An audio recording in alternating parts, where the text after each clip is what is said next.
In this Palworld Feybreak video, I bring you a complete breeding tree guide on how you get the very best base working pals with the very best passives. This is a guide which will take a ton of breeding, but if you follow it as I share it, you will absolutely have the best base pals in this game, making everything you do in your base as efficient as possible. How's it going, guys? My name is DPJ, and if you do enjoy the video, leaving a like really helps me out, and if you like what you see and want to see more, be sure to subscribe. So first things first, with the Feybreak DLC update for Palworld, they introduced new passives which drastically affect and change how good base pals can be. Now there are 6 passives I feel you need to take note of when it comes to base working pals. Those passives are Artisan, which increases work speed by 50%, Work Slave, which increases work speed by 30%, Serious, which increases work speed by 20%, there's Remarkable Craftsmanship, which increases work speed by 75%. Now these are the 4 I aim for due to my world settings and how I've got things set up. But there's also Nocturnal. This passive will allow pals to work throughout the night. There's also Vampiric, which more or less does the same thing, but these are obviously pointless on dark type pals, so keep that in mind. Then there's Heart of the Immovable King, which makes your pals sand drop 20% slower.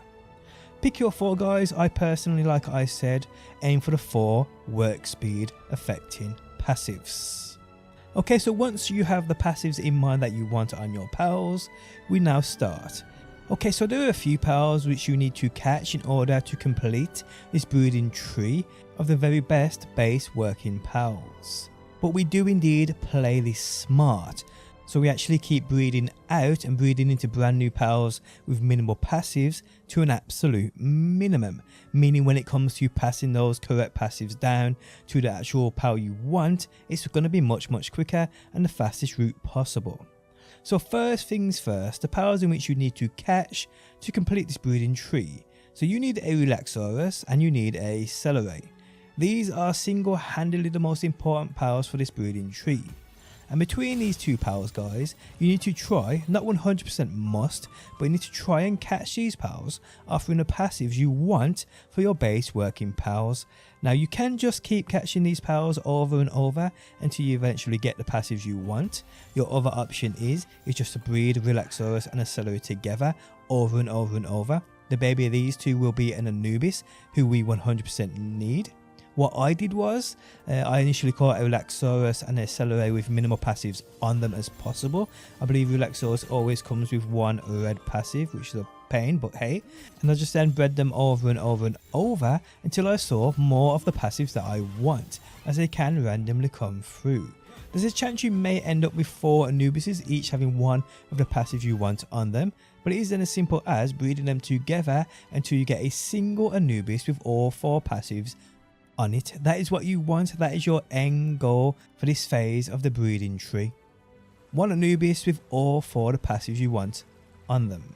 Now once you do have that 1 Anubis, here breed it with another Anubis, either one with minimal passives on all the passives that you want, and do this until you have a male and female with all 4 of the passives on them. It just makes things easier trying to get a male and female of every pal that we talk about today with the passives you want when it comes to breeding, for obvious reasons. Okay, so once the Anubis situation is over, from here guys, it gets much easier, I promise, but patience is the only thing you need to have. So putting Anubis aside, you now guys want to go and catch a few pals. Firstly, you need to catch the legendary world boss of Frostallion. You then guys want to catch the King Packer Christ boss.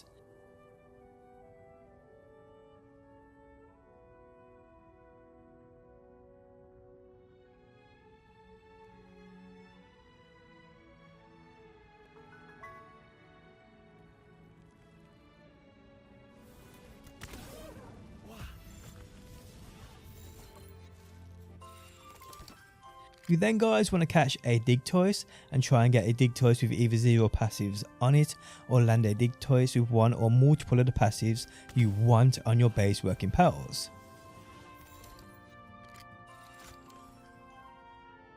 You then guys want to catch a Faleris. The exact same thing applies here with its passives.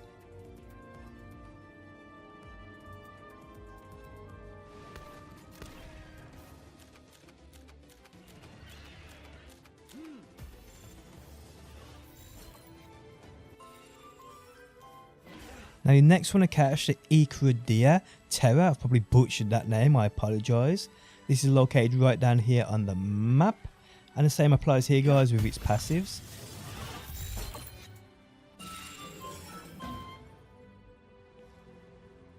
And lastly guys, you need to catch yourself a Sui.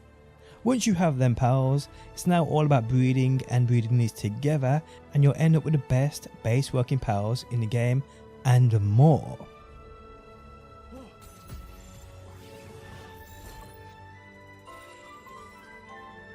Okay, so let's get into the breeding guys. Now we have who's probably the best handiwork pal in the game in Anubis. Now we know there is Splatterina, who is also a level 4 as standard in that handiwork. But remember, Splatterina is a dark pal, so doesn't need sleep. But we'll get onto her later on in the video. Okay, so the work trait of cooling. Okay, so with your Anubis people, you now want to breed this with Frostallion. Obviously breed it until you get all those passives. But here guys, you will get Bastigor, who with Frostallion is the best cooling pal in this game. But Bastigor is a much easier pal to land with the best base working passives. Remember guys, breed away until you have male and females here.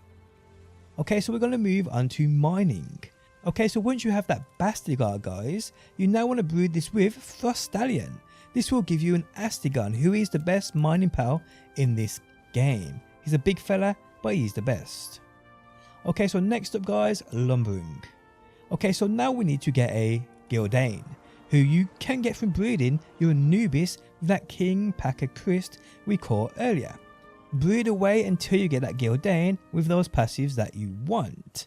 Once you do have that guys, you now want to breed this with that Lv4 Terra. Again, I apologise about butchering that name.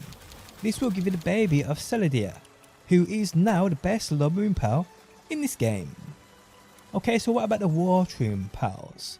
Okay, so sticking with that Gildane, if you breed this with your Frostallion, this will give you Jormuntide, who is one of the 2 best watering pals in the game. And again guys, breed away until you transfer down those passives.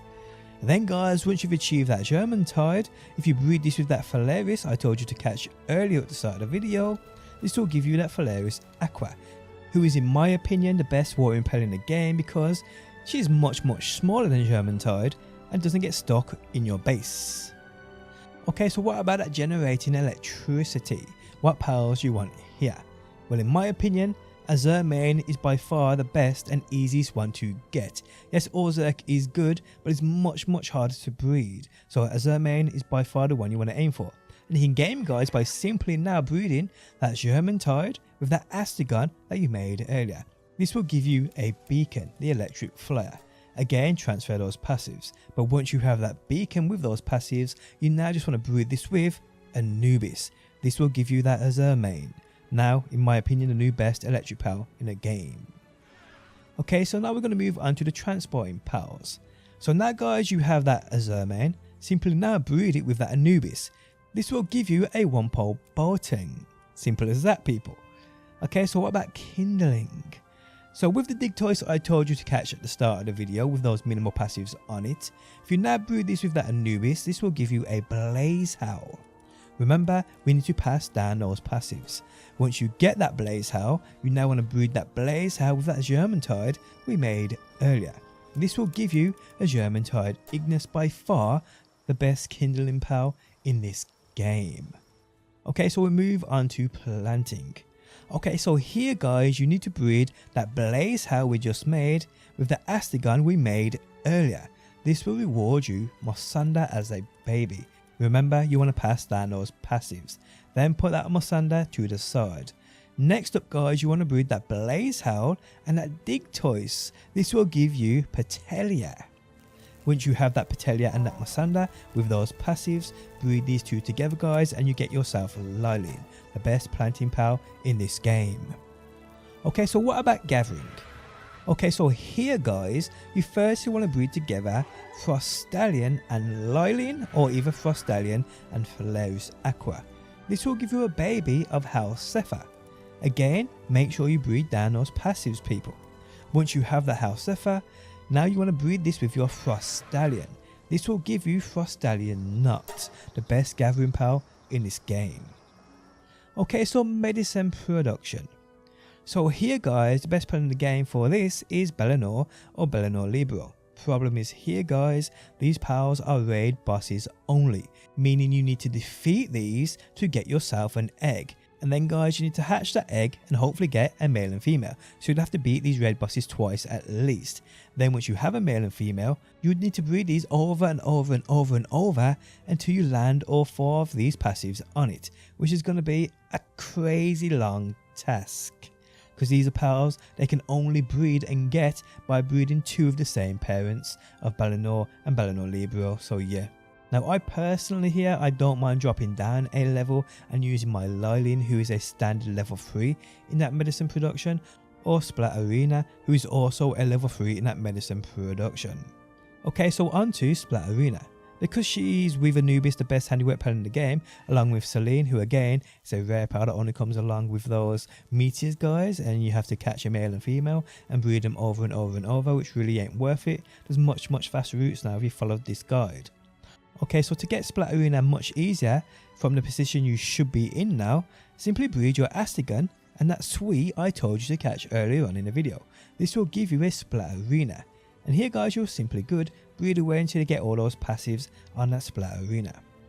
Okay, so honourable mentions people. Firstly, Knocklem. This big bastard is exactly that, massive, but it does offer both top stats of a level 4 of standard in the work traits of mining and transporting. And you can get him guys here from simply breeding Jormuntide and Beacon, or Jormuntide, Ignus and Beacon. You could breed Relaxaurus and Lyleen together, or Relaxaurus and Faleris Aqua, Frostallion Noct and King Paka, or Frostallion Noct and Mosander. All of these parent combinations will give you a Knocklem baby. So if Knocklem is one you want, breed away until you pass down those passives. Okay, so next up guys is the pal you want in your base because it increases your crop harvests. The pal is called Prunelia, and to get this pal guys, it's as simple as this. Breed together that Patelia we made earlier with Splatterina. This will give you the baby of Prunelia.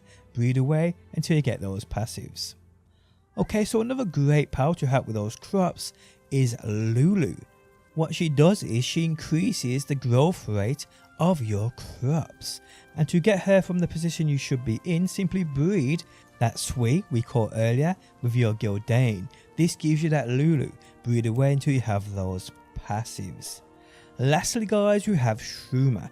While this dude is in your base, its mysterious spores slow the rate at which the sand values of your base pals decreases. So pretty decent. So to get him, that Celesdir we caught initially to create our Anubis, well, simply breed it with Anubis. This will give you a Shroomer. Now Shroomer Noct does the same thing but doesn't sleep. You can also breed that Prunelia and Blazehell. Breeding these two together guys will give you that Shroomer Noct. Pretty simple people. And there we have it, the best base working pals in the game, the passives you should indeed look for, and how you breed them the quickest route that I could find. Guys, if you enjoyed the video, leaving a like really helps me out. If you like what you see and want to see more, be sure to subscribe, and hopefully guys, I will see you on that next one.